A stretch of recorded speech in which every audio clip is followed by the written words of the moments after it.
So without further ado, I will hand over the mic to both the Vestivers for what I understand is going to be a really great Grand Rounds. Thank you so much for joining us online. Thanks for the kind introduction. Yeah, I mean, really happy to be here, and this is going to be a little bit of an unusual Grand Rounds. I'm not going to talk about my research. We're going to talk about a problem that Alec and I have been discussing for, I don't know, a couple of years now, and we wrote about in JAMA Neurology, and I think that was the occasion for being invited. Basically, we want to kind of present the reasons behind this little article in a bit more depth. And please stop us at any point, and we'll save time at the end for discussion because we hope to get people really engaged. And this is my disclosures, not relevant for this. But we'll start with just a little story to motivate this. This is kind of a metaphor. So there was this group of sparrows, and they started talking, and one of them says, "Hey, you know what? I heard that we could get an owl, big, strong owl. It could come and we could just teach it how to take care of our babies. We could go out, it could protect them. It could do all kinds of work. It's really strong. Let's go get it." And so this is, representing AI. And then one slightly less popular sparrow, kind of in the face of all this excitement, raised some concerns. This sparrow said, "Well, getting an owl sounds really nice, but actually, we don't know how to domesticate owls. Sometimes maybe they eat birds. So maybe we should try to figure out how to solve that issue before we go find an owl." Yeah. And all the other sparrows said, "Oh, you don't be a party pooper. We'll figure it out after we get one. We can't just figure it out thinking about it. So let's go." And so they all take off and try to bring back this super powerful owl to solve all their problems. And so the owl, we don't know when this owl of super intelligence will be brought back, but I guess some things we do know is that there's a lot of people working on trying to build super intelligence right now, and a lot of the leaders of the field, for instance, Geoffrey Hinton, who recently got the Nobel Prize, think that based on recent progress, that we might not have very long until people find or build super intelligence. So that's kind of what this talk is about. We're talking about super intelligence. When, if ever, will we get super intelligence? What are the risks of building super intelligence? And I guess eventually what we should do about that. Yeah. So and the reason we're talking about this is maybe obvious to most people in the room, right? And maybe everyone who is on the internet. There's just all this talk of AI. You can't go a day without some news of a new development, and it's coming to medicine and to neurology in particular. So some applications. I mean, my group is working on what we could call AI. I mean, we're working on automated ways to interpret the EEG, in order to get diagnostic testing for people with epilepsy and disorders of consciousness to be more scalable, fast, accurate.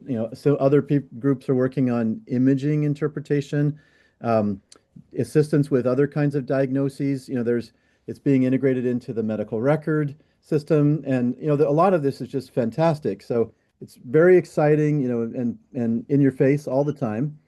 But it's important to distinguish, so here's where we're going to stop talking about most of what you're familiar with, I think, which we call narrow AI. That's the kind of thing that I work on, for example, trying to develop something that solves a very specific problem.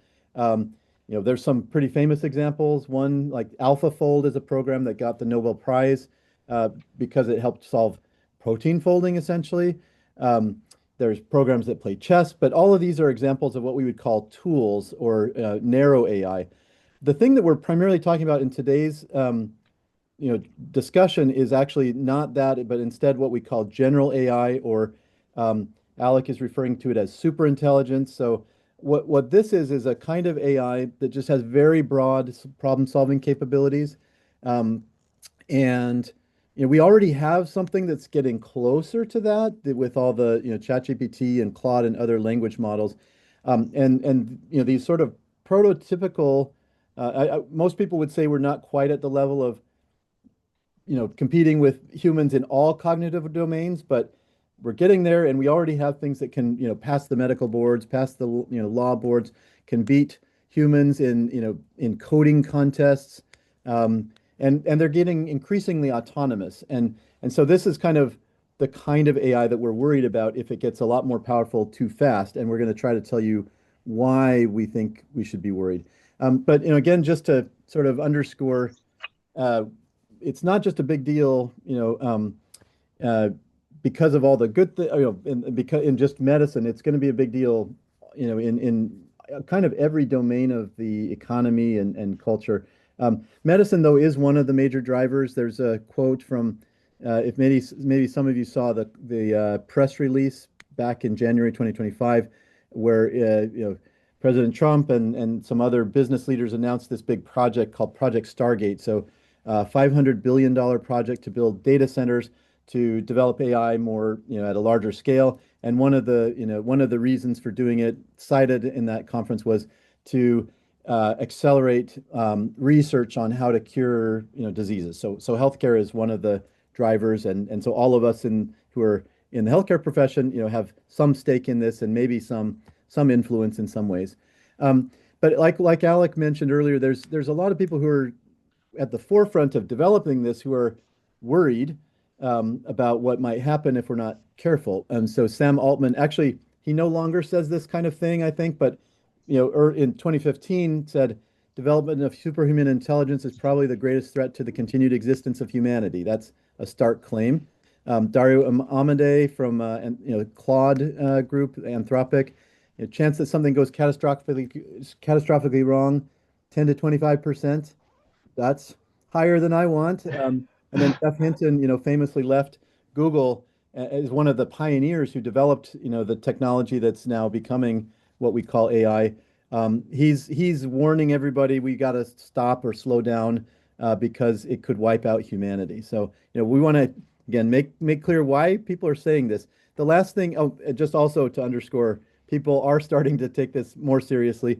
Here's a recent open letter signed by so far 132,000 kind of leaders. Even Bernie Sanders is starting to talk about this on the Senate floor. He has a committee that's researching it. So anyway, why are people so worried? Why should we take this seriously? So we're going to present an argument that we hope to make clear to you through the discussion. And it's pretty simple. And if artificial superintelligence, we're going to first argue that it is possible soon. So ASI means artificial superintelligence.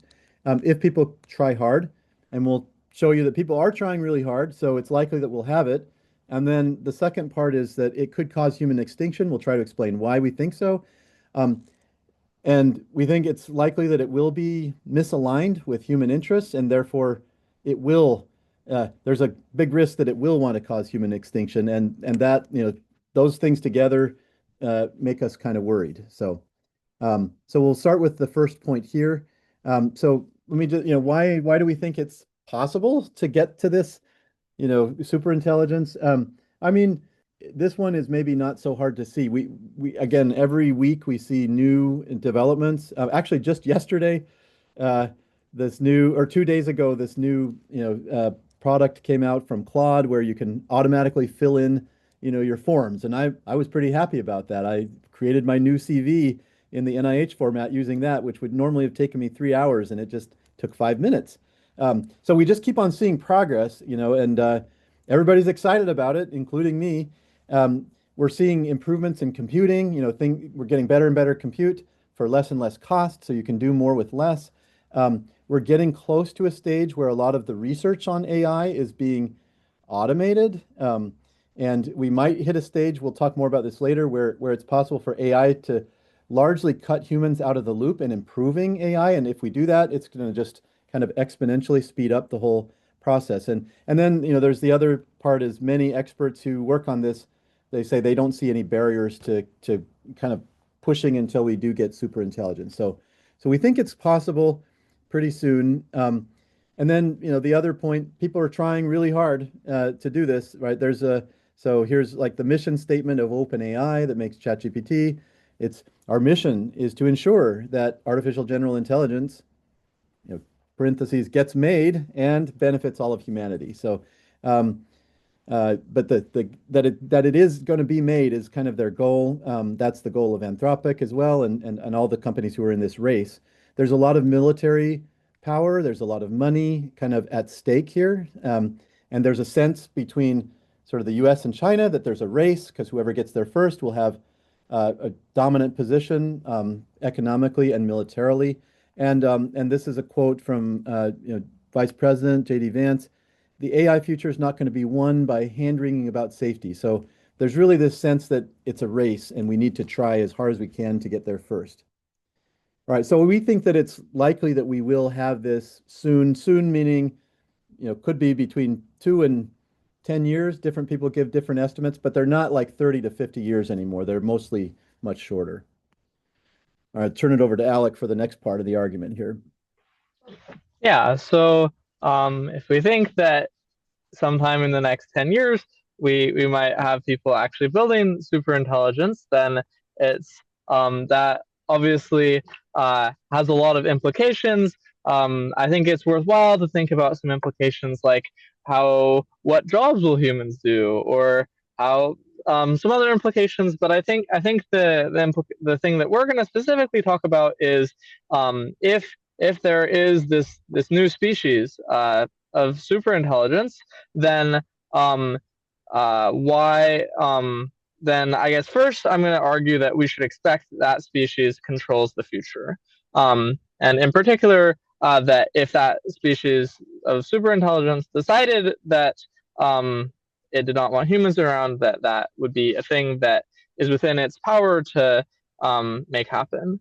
So yeah, why could superintelligence, if it wanted to destroy humanity, I think it's somewhat analogous to why humans could, if they felt like it, wipe out the chimps or some ants. I don't if we decided we really liked elephant tusks, maybe we would hunt elephants to extinction. If we decided we wanted to build a building where these ants were, then these ants wouldn't survive very much. So I guess ultimately, I think a superintelligence could wipe out humanity because it would be more strategic and it could find some plan for how to accomplish that if that was kind of important to do so. How concretely could it do it? I guess a couple of ideas for tools that the AI could use to achieve this end include bioweapon, making weapons of mass destruction, for instance, like a more powerful version of COVID-19. Maybe we will choose to integrate AI deeply into the military because AIs can make faster and better decisions. And then maybe at that point we just have given the AI control of our military, and then that seems like a pretty good position to stage a takeover, violent disempowerment attempt from AIs. Could also use social manipulation and hacking and as some other vectors for obtaining by violently disempowering humanity. So that is why it's like possible. I think that if the AI kind of was so motivated, it could drive humanity to extinction. But now it's we're talking about. We usually think of computers as just doing what we want, except for sometimes they don't do what we want, and you have to like restart your computer or something. But for the most part, the computers aren't really kind of autonomously going and pursuing these goals that we really didn't want. So I think it's worth discussing at some length why I expect that these superintelligence would actually be different. Why, even though people are going to try to build superintelligence that is nice, that I think this is quite likely to fail, and to fail catastrophically. So I guess there's kind of four points to why I think superintelligence will be misaligned. So the first point is I think that it's quite a challenging problem. So why is this alignment problem, the problem of getting AIs that are kind of robustly pursuing human interests, hard? One reason is that it's just not really something that modern deep learning methods are kind of good at. So in the way modern deep learning works is we write down some kind of training process, maybe similar to natural selection, and or it's usually called gradient descent. We have some like way that we're gonna like positively and negatively reinforce the AI, and then we collect terabytes and petabytes of data, and we have the AI eat through all this data, and we kind of hope that our the training process that we wrote down as we kind of train the AI on all this data, we hope that it'll kind of get some good goals that we wanted, but we don't have the affordance of just writing out some laws that the AI has to follow. That's just not something we can do. We can write down what we wanted the AI to do, but this problem of putting that into the AI's brain is we don't really directly have the ability to do that. So that's one thing that makes the problem hard. Another thing that makes the problem hard is even if we did have this magical ability to put goals directly into AI's brains, it's not totally clear. It's pretty challenging to actually write down goals that are that we're like always pretty happy with. Lots of goals can have unintended consequences. So in this video, people were trying to make an AI play this video game. So they told the AI to like try to get as many points as you can. This was like some proxy that they thought would help it. But it turns out that there was some unintended way of getting lots of points that didn't result in playing the video game well. So I guess more generally, often it's the case that it's hard to specify exactly what we want. We can write down some proxies for that, but that might not end up being the thing we actually wanted. Another challenge with aligning superintelligence is that it's actually a very narrow target, and if we kind of miss and get something nearby, then I think it's quite likely that we get a thing that will be trying to get resources and power. So I guess just to say this a little bit more clearly, suppose we make a superintelligence that, for instance, cared about paperclips. This might seem like a pretty benign goal. That definitely doesn't include the like kill all the humans, as it doesn't sound like it's part of the make paperclips goal. So why do I think that human extinction would be a plausible sub-goal of a paperclip maximizer? One reason is that humans currently have control of lots of resources.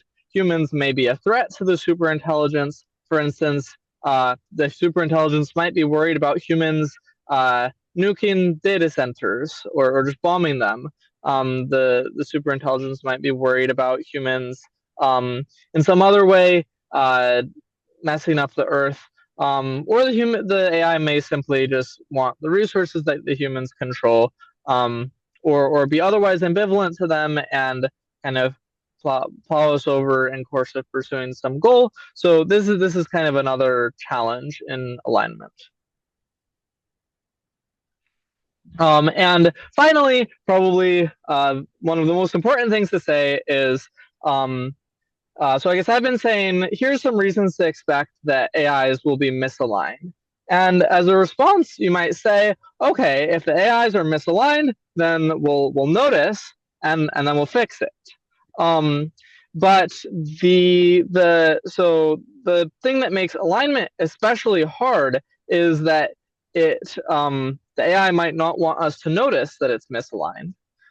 So this is kind of like you write some code, maybe your code had a bug the first time, and usually when your code has a bug, the code just crashes. But in this instance, the bug that the code had kind of causes the code to want to hide the bug from you.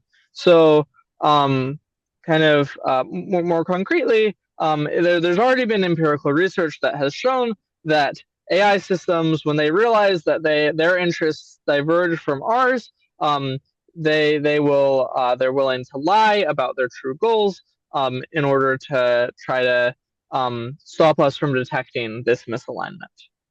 So this is another major challenge for achieving alignment. It's that we can't just notice that something's gone wrong and then correct it, because the AI might try to fool us about that. So I'll talk about the next concern, why AI is likely to misalign is that AI, a super intelligent system, would be a really complicated system, possibly the most complex thing that humanity's ever created, and complex systems tend to fail. So just to share a couple of examples, so this is the Mars Global Surveyor. It was a $156 million project, done about 20 years ago.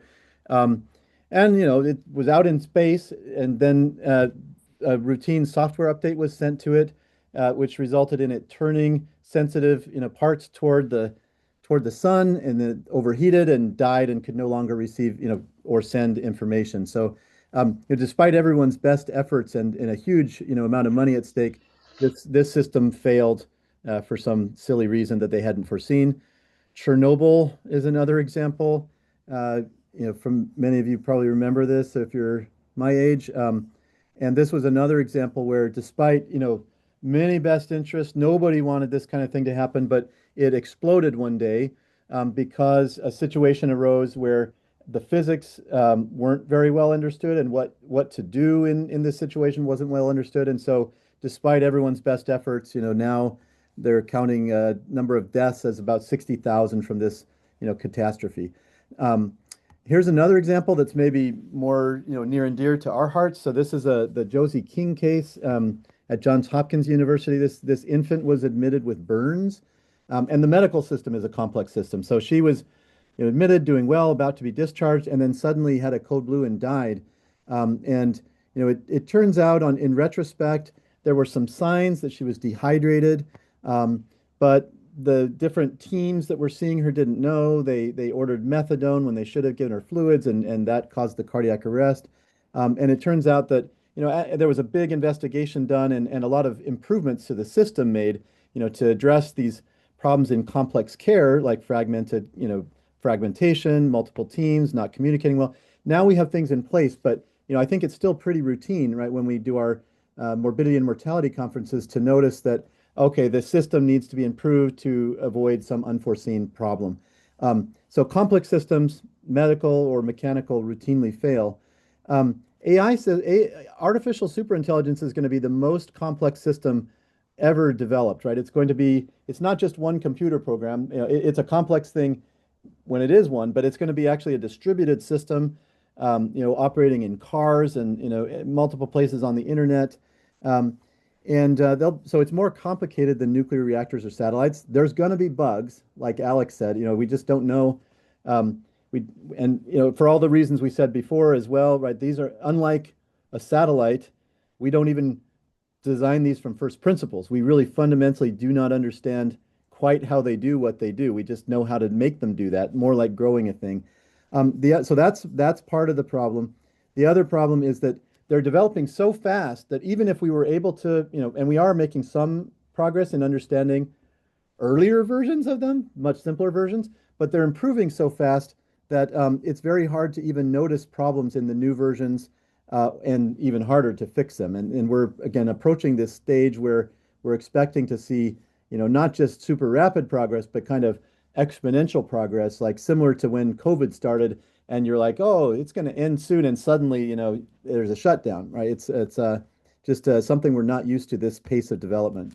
And so, yeah, this is just to remind us that because of this speed factor, I think we're just really not ready for what is coming. Yeah, we're quite far behind. The other point to make here is we're far behind on safety research. So, the last 50 years have really been uh, focused for all kinds of reasons. It's more scientifically interesting. That's where the money has been to just make these systems work. And then about 5 years ago, they, seemed to start really working and now some people are saying, wait, what about safety? Like, there's some difficult technical problems, but they just haven't received much attention or funding. And there's a large risk. We're trying to tell you argue here that we'll achieve something so powerful and so complicated that we can't control it and it might go off the rails before we understand how to, shut it down if it did start to do that. So, all right, back to Alec for the point number 3. Sure, yeah. So another big issue, so I guess so far we've kind of talked about some technical challenges, but another reason why I expect ASI will be misaligned is because it's not being developed in some ideal social and geopolitical environment. It's being developed in a situation with very messed up incentives. So one thing that my dad already mentioned is that these AI companies kind of see themselves pitted in a race for prestige or money or something. And then maybe there's countries think of themselves in a race for maybe economic or military dominance. And the fact that there are all these actors that really want to build powerful AI soon, and that there's this kind of race dynamics means that people will often use motivated reasoning to think that their systems are safer than they really are.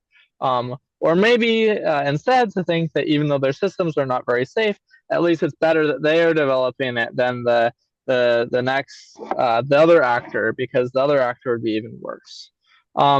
So more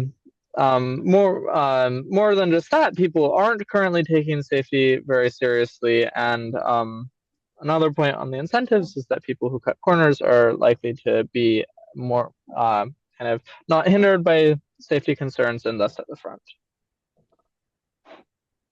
Yep. And then I think the last, actually, do you want to talk about this one, Alex? Yeah, sure. Yeah. So the final problem we'll talk about is that people don't really have a plan, and we're not really on track to even solve current problems with AI systems. So specifically, the plan that these AI labs have is to solve alignment by by telling AIs to solve alignment for us. And this plan might not work for a variety of reasons. For instance, it might be the case that alignment is kind of hard and there's not a very long window when AI systems are capable of helping out with the research before they are capable of violently disempowering humanity.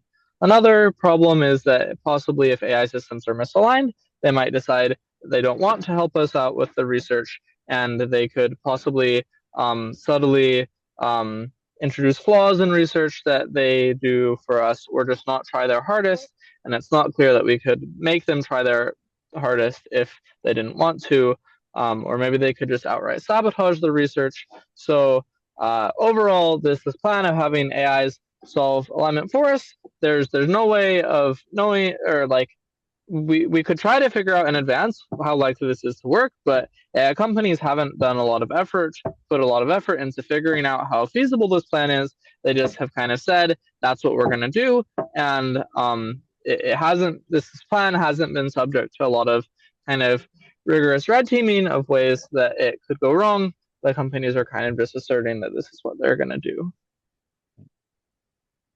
So in conclusion, I guess we're at a pretty serious risk of extinction, because we might have ASI soon, but if we build ASI soon, then it's likely that the first ASI systems will not be built safely. They'll be built misaligned for all the reasons we've just discussed, and such a misaligned AI system would likely be motivated and capable of destroying humanity. So I guess now to kind of finish up our talk, we want to talk a little bit about what could be done at both a large scale and and also like personally, what can we do about it? So first, at a larger scale, what are the kind of strategies that humanity could employ in this situation? So first, there is the default strategy. The default strategy is to have a bunch of private companies build this super intelligence, and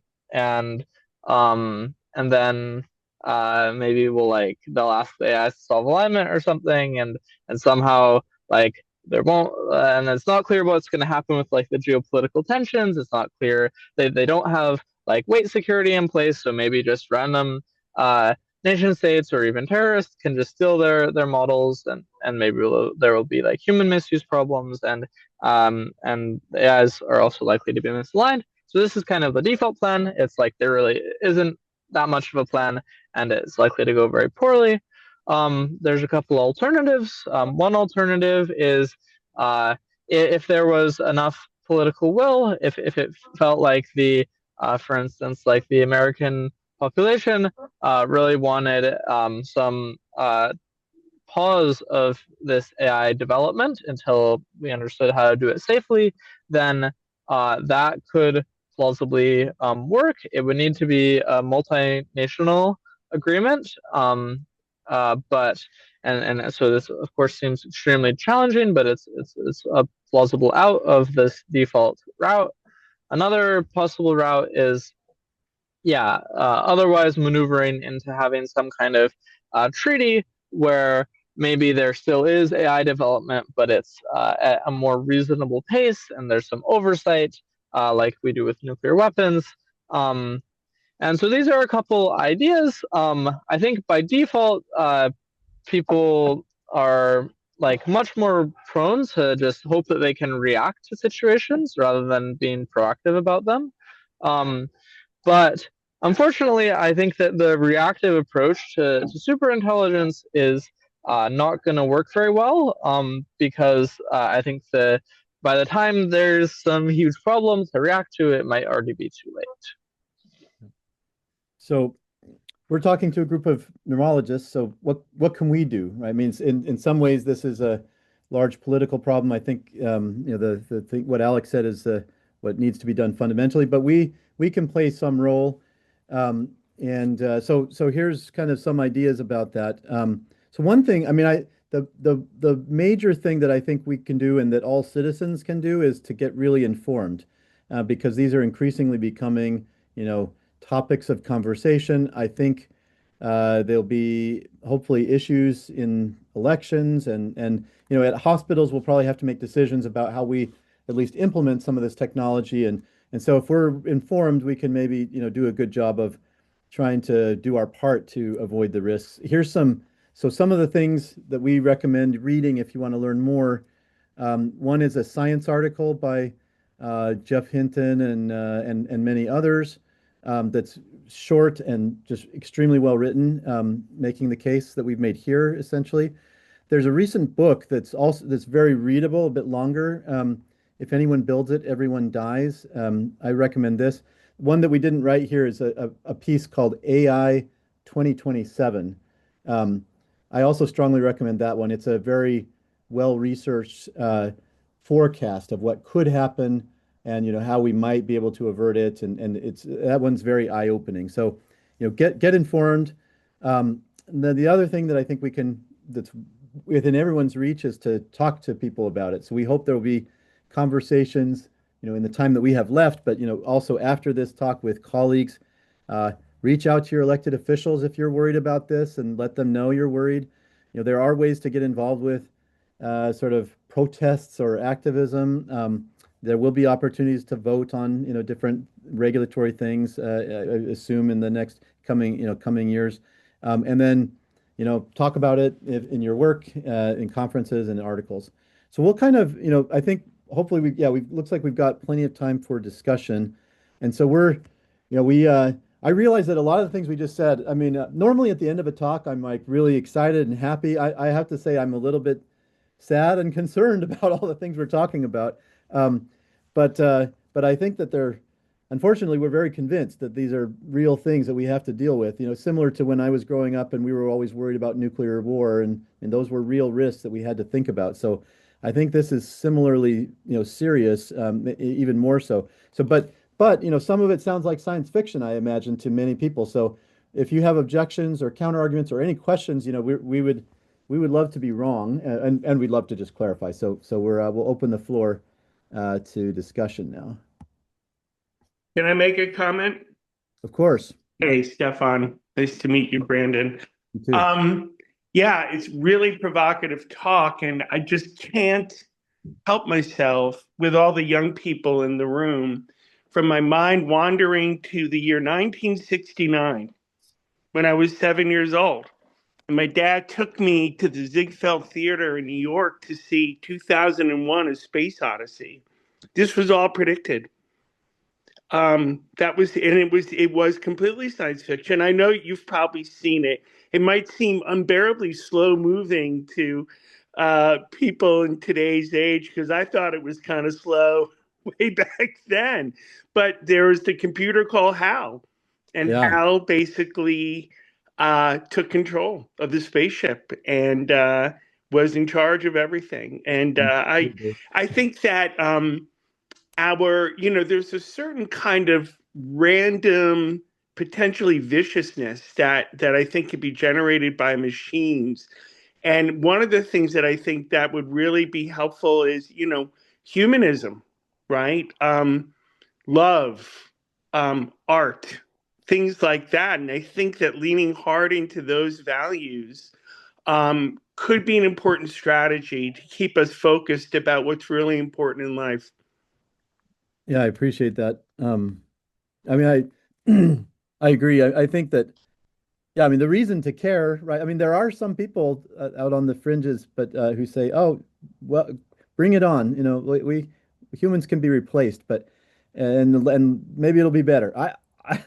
But no, like I love my family and friends, and I love there's so much that's great about being alive and being human. So yeah, I agree. We're going to have to make some very deliberate decisions, right, about many different things. Like if all goes well and we don't get destroyed, even then we will still have to reimagine how, what kind of work do we want to just do, even though we don't have to, right? Because a lot of things can be automated. That'll be hard.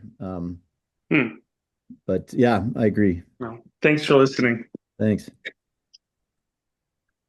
Oh, there's another movie, by the way, just that maybe people would be interested in watching along these lines. It's called Don't Look Up, which it's more about the mentality that we're worried about here, where there's an asteroid coming and it becomes sort of everybody's putting a campaign on to say, hey, don't look at that.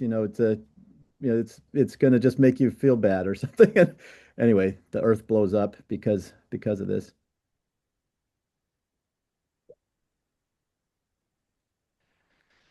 Other questions or comments, or anyone have, doubts about what we said and not convinced? We'd love to hear from you. If you can hear me, Dr. Robert Fichetti from Neurology. So thank you for this interesting talk. So on social media, there are a lot of mentions about how much harder it is to buy computer memory, how much harder it is to buy a video graphics card. And then when you think about it with these incredibly well-funded large projects where you talked about $500 billion, trillion dollars, they're buying up all the new computer equipment. So then you divided the AIs into a simpler task-specific AI, which is something that an individual person could still run. And there are people on Twitter that share some of the source code for the simple AIs that if you have a good enough graphics card, you can run it yourself. And then you also have the control that I can turn my home computer off. So if it starts to do something bad, I can turn it off. But I think there's already been a shift because instead of downloading and compiling your program, now everybody encourages you. We already installed Microsoft Copilot for you, and we gave it all the access, and all you need to do is pay us a monthly fee. So I think that that step from your own task-specific AI into this globalized AI that just thank you for sharing all your data has already happened. So I don't know if there's any advocacy, for example, in fields like medicine and neurology, where almost all the data we deal with is protected information, where I already have on my computer right here in my office, Copilot says, thank you for installing Copilot. We will help process all of the data, including I type prior authorizations on there. That actually already is in Microsoft Cloud. So is there any discussion amongst neurologists? How do we at least not upload private health information automatically into these larger things and have our own models? Yeah. So let's see if I understood the question. It's yeah, how do we keep how do we how do we maintain privacy? How do we keep from sharing? And autonomy, also, if it's doing something damaging, the local computer we have control about, whereas now data is in Microsoft Cloud somewhere, might not even be in the United States. So I can address that part, and then maybe Alec can talk about the, I think a couple of issues, the autonomy thing, and just it sounds like what we're getting at is like giving away power and things becoming ubiquitous. So my short answer to your, how do we keep it private? I mean, I think my sense is that that's actually one of the simpler problems. I mean, so when I'm familiar with Stanford, I'm moving to Stanford in May, and so they have their own sort of local LLM. I think some other, many other hospitals are starting to do that, and you can just sort of shield the data there and just make, some regulations or setup so that the data doesn't go anywhere else and doesn't get used to train their models, at least legally. Now, I mean, could they, if they're a bad actor, still get access to it and use it? I mean, yeah, it's technically possible. But anyway, I think that's, there's some legal and technical measures in place. But Alec, you may have. In fact, like I think you were talking about Copilot. I guess I'm less familiar with Copilot, but with a lot of AI tools, if you go into the settings, there's just a button you can click that says, don't train on my data. So I think that it's probably possible for most AI tools to very simply tell them like that your preference is that they don't train on your data, and then it seems and I think it's even possible to say that you don't want them to retain your data, and so I think that might help somewhat. Yeah. But I think the other issue was that I thought you were getting at is I mean, there are ways to stop it right now, but that you were worried about it's becoming ubiquitous already and embedded in all of our systems. That is worrisome to me because, again, I mean, I think it's happening. Like you said, I see self-driving cars in more and more cities, right? That's getting incorporated into finance. The military is starting to incorporate, and then all these, if one AI wants to talk to, like, can share knowledge pretty quickly with another AI. There's all these things that when systems are all over the place, if they get misaligned, like we're worried they might, and want to hide that from us, then they could, in theory, hack a system that has a bunch of private information and use it for malicious purposes and hide that from us if they wanted to. Like that's something a technically gifted human or group of humans can do. So it would be something a superintelligence could do. I'm less worried about medical information than more, stuff like nuclear weapons or, bio weapon, technology that should be private but this is a concern. And there's also a concern that they might not even have to hack things. So by default, a thing we might do is there's we might treat AIs.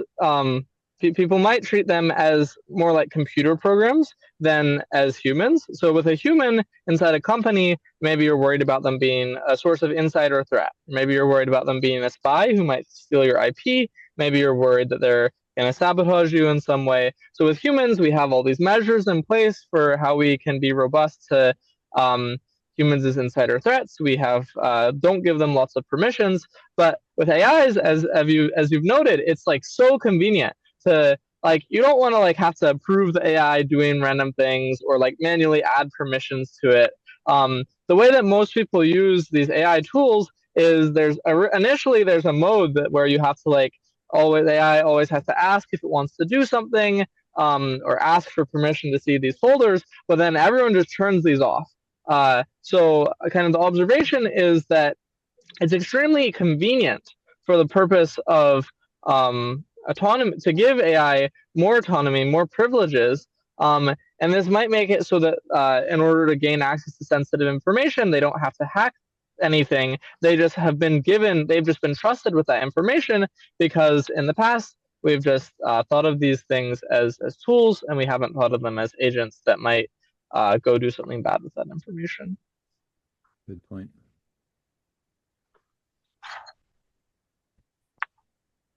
Let's see, I see there's a comment in the chat. Thanks for the interesting subject. I've seen that some AI engines already use some certain coding language to communicate with each other.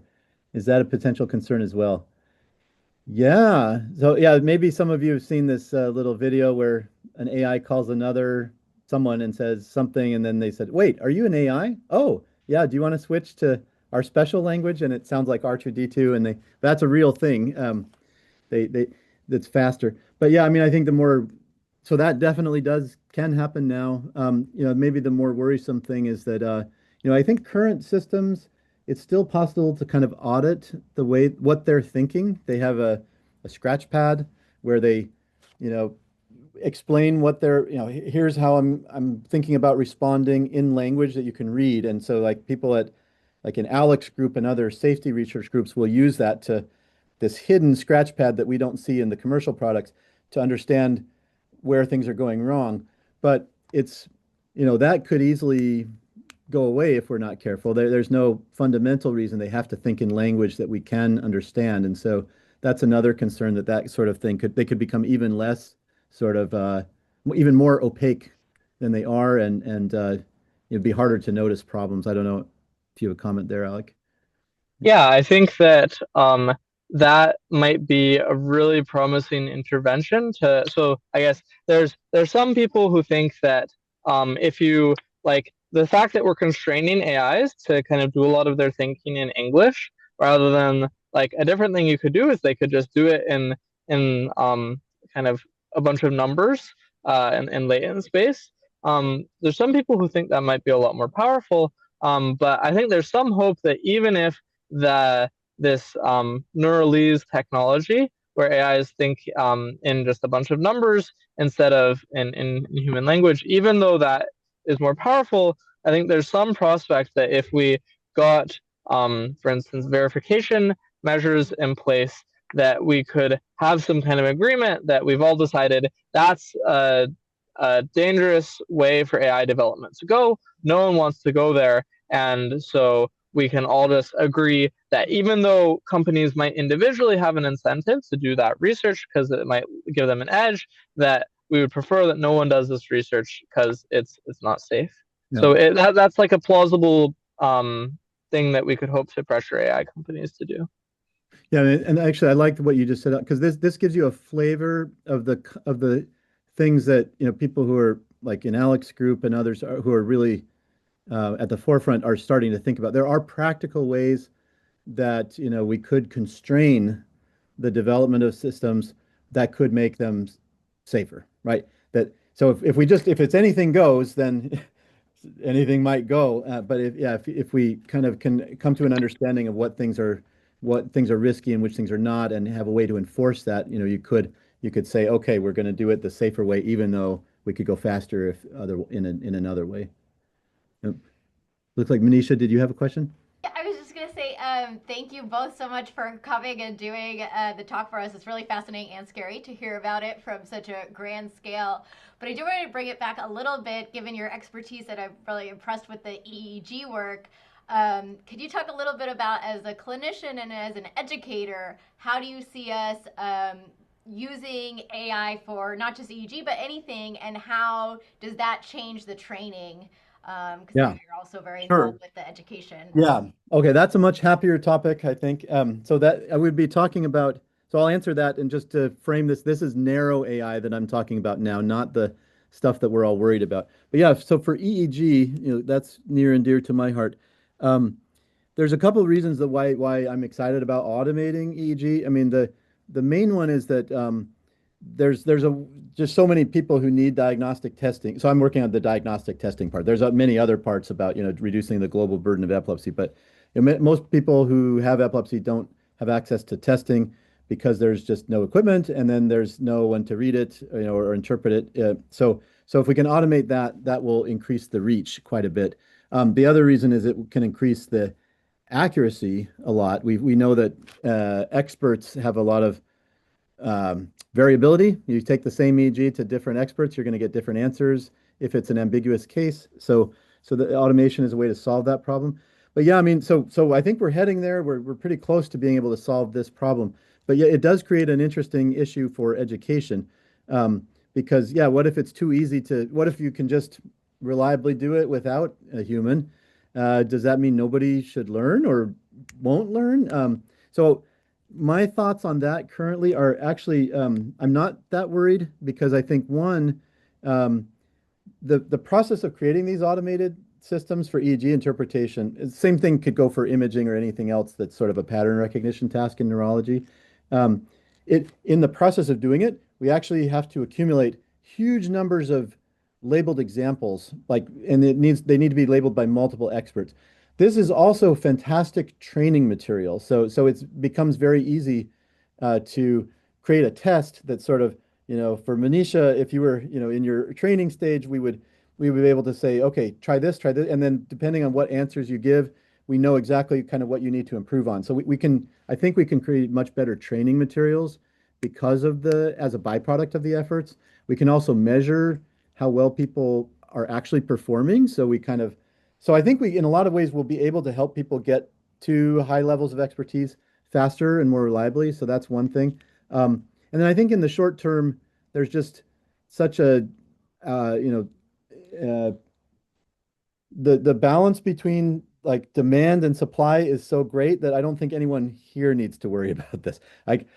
There may come a day when we really don't need to, focus so much of our efforts on, doing EEG interpretation, but that's fine too, right? We can then focus more on patient care, and there'll be other things that we need to do, at least for the near future. So anyway, if that answers your question, those are my thoughts on what's going to happen. I think it's fine for the next while. Let's see, there's another comment. There's MATLAB programming that works with EEG interpretation and artifact removal, and he intends to learn it soon. Yeah, there's lots of good programs for doing EEG analysis. Let's see. Right now, we see AI as a potentially limitless source of intelligence, but can we predict what limits it might face as it continues to develop? Give you that one for Alec. Are we going to run into some major bottlenecks and that would be great if we did, but are we? Yeah, so I guess there definitely are some physical limits to if you even if you kind of were able to harness all of the energy in our solar system, that there's some bound on how big that computer would be, even if you had the best algorithms. Probably we are many orders of magnitude away from that level of intelligence, so that's maybe not that much comfort. Yeah, can we predict what limits it might face as it continues to develop? So I guess, yeah, I think there are people are noticing, pretty good at noticing ways that current AI systems are deficient at kind of doing things that they might want them to do, and that and I think it's pretty likely that if people invest effort into remedying these deficiencies, that they'll succeed in making more powerful systems.